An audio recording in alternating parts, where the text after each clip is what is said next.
Yesterday, Congress did what's probably the worst thing you can do for someone who wants to be a dictator. They attempted to limit his power. No longer can the president unilaterally control when we bomb other countries. I don't remember when the last time congressional Republicans tried to tell Donald Trump no to anything, but yesterday the Senate advanced the War Powers Resolution with the ultimate goal of blocking further military action, like what happened in Venezuela, where President Trump is just able to unilaterally decide that we are going to invade another nation and oust their sitting president. Now, the vote was 52 to 47, and it was started by Tim Kaine. And this is really a procedural step. It does not have any final sitting power. It still has to go back down to the House and ultimately be signed by the president. So we know that Trump's probably going to veto this. But the point is not uh, cementing this as a law, it's getting Republicans on the record that Trump needs to have some sort of limitation when it comes to his war powers.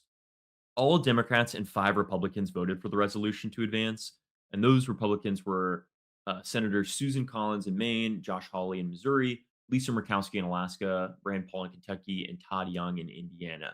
Now, some of these names we probably expected to be on an anti-war bill. I mean, Rand Paul brands himself as a libertarian, and while he doesn't want to have troops on the ground, his version of war is like selling arms to both sides of the conflict so the United States can profit off of that war. But Josh Hawley is a name that I did not expect to see on here from Missouri. Josh Hawley has branded himself as the new populist face for the next generation of GOP leadership. He famously raised his fist for the January 6th insurrectionists and then was running through the Congress halls when he was scared that they were actually going to take his life. Yeah, these are the hypocrites that we don't really expect to challenge Trump. But for Josh Hawley to go on record saying that Donald Trump needs to be held accountable by Congress in order to do any of these military actions. It's pretty insane. Now, what's interesting is Senator John Fetterman, who's a Democrat that typically acts like a Republican. He also voted to advance this legislation, despite his previous statements saying he was a big fan of what you're watching right now. I mean, he said that it is necessary for the United States to do whatever possible to oust Maduro, and we should be patriotic about this event, regardless of parties. Republicans who voted to advance this resolution said that they voted yes because they oppose further escalations like ground invasion, even if they do support the illegal abduction of Maduro. Congress posted on X with regard to Venezuela. My read of the Constitution is that if the president feels the need to put boots on the ground there in the future, Congress would need to vote on it. That's why I voted yes on this morning's Senate resolution, said Josh Hawley in Post. Now, nobody should read the Senate Republicans as anti war supporters. I mean, these people want to be the ones to declare war themselves and decide who does the invading. So I don't think that we should be applauding those that voted for the War Powers resolution, but this is a good step at limiting Trump's power specifically. Because if it does have to be put to a vote in Congress, we have some sort of democratic control on what those decisions look like, as opposed to an authoritarian leader who wants to be able to decide the morality of the military. And I'm not being facetious. That is a literal quote from the President of the United States. Trump wrote on True Social Republicans should be ashamed of the senators that just voted with Democrats in attempting to take away powers to fight and defend the United States of America. Susan Collins, Lisa Murkowski, Rand Paul, Josh Hawley, and Todd Young should never be elected to office again. This vote greatly hampers American self defense and national security, impeding the president's authority as commander in chief. In any event, and despite their stupidity, the War Powers Act is unconstitutional, totally violating Article 2 of the Constitution, as all presidents and their departments of justice have determined before me. Nevertheless, a more important Senate vote will be taking place next week on this very subject. So, not only is the president calling his congressional allies stupid, he's also saying that Article 1 of the Constitution is unconstitutional. Our founding legal document says that Congress should be the one to declare war. And the president of the United States has no idea what his country's foundational document says.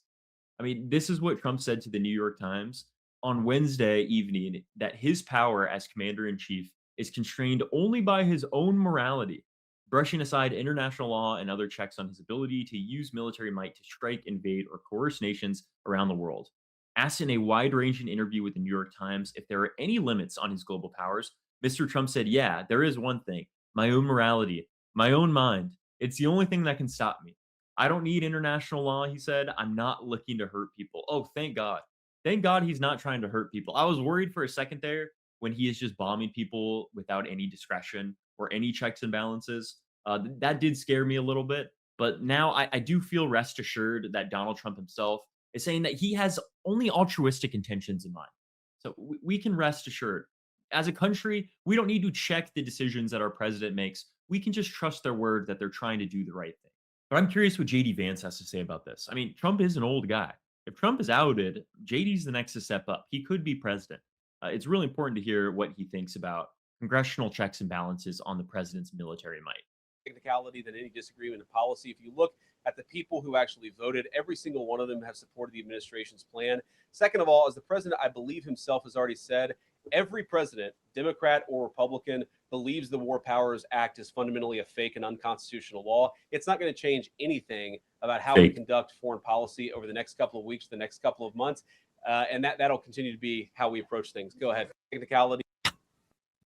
You heard it. The Vice President of the United States thinks Article 1 of the Constitution is fake and unconstitutional. Do these people read the Constitution? Do they know that the powers that are given to them to run the country are in this legal document that clearly says Congress has the right? Congress must declare war. This is Article 1 of the Constitution. This is the first article that you read. What are we doing here? Do we need reading comprehension tests for our elected? I mean, yes, we should. We should have reading comprehension tests for our elected leaders. You should know what's in the Constitution before you go in front of the nation and say that it's fake for the Senate to vote on something. I mean, that is what the Senate does. They vote on things. This Senate resolution is not going to fix the problems that are started by US intervention, but it will put more democratic control on what military actions are taking place. I mean, right now, we are seeing exactly what happens when the US invades and topples a regime. There's a power vacuum that's brewing within Caracas itself. I mean, this Dados Cabello, he is somebody who controls the police, intelligence services, armed militias, the colectivos, which check civilians' phones in the street. This man right now is really looking to vie for power and release this video. Por supuesto, consternado, That golpeado Flintstone Club that he got. emocionalmente, y uno pudiera decir, en el mejor de los usos de ese término, con mucho temor, por la desproporción de los ataques. Now, I don't speak Spanish, so I can't translate for y'all. But I need you to see that. I mean, I'm laughing. This is not a funny situation. It's just almost ridiculous that you can't do anything but laugh. This man is threatening to take control. He says that the United States needs to return Maduro alive, or they're going to have a huge problem. He's sitting in front of a statue of Hugo Chavez, demanding the return of Maduro. Like, this guy is looking like he's meaning business. And this is what reckless intervention does. It empowers the hardest, most violent people possible to take control in the region. And that is justified because of the illegal invasion done by the United States. So many Republicans are talking about how many Venezuelans are celebrating that Maduro has been ousted. And while certainly there are a lot of Venezuelans that are happy that the regime has changed, that does not mean that they are excited that the United States is taken over. This power vacuum is causing a schism between two different aspects that are trying to vie for control of the Venezuelan government. One is built on furthering stability and negotiating with Western powers, and the other one is a faction that is built on coercion, loyalty tests, force. I mean, Cabello's slogan is literally "to doubt us is to betray us." This is not resistance. This is internal repression that is justified because of the United States occupation and invasion. I mean, Trump captured Maduro, did it without Congress, did it without diplomacy, had no foresight or warning, and did it without a plan for any internal consequences, which is what the United States does. We see resources that we want. We invade that country to get those resources, and we allow them to just settle whatever power vacuum ensues. And for Republicans that are claiming that they are against authoritarianism or they don't want to see a repressive regime pop up, what do you expect? This is what authoritarian breeds under.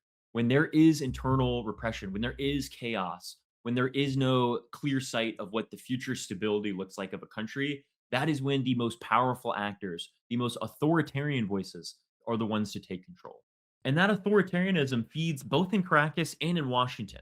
I mean, whether it is Trump or whether it's Cabello, this mirrors the language of strongmen everywhere, that I act because I must act. I do what is in the best interest of the nation. And if you challenge that, you are against the prosperity of the nation. I mean, this is typical fascist rhetoric.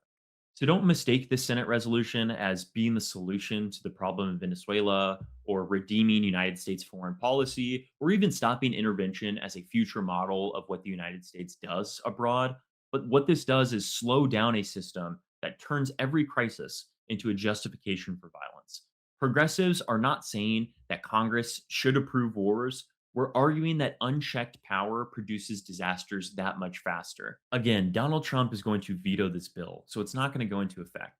But what is important is seeing which Republicans are willing to stand up against him and which ones will just continue to do his bidding, even if he is acting as an authoritarian leader who just gets to unilaterally decide whatever the United States gets into abroad.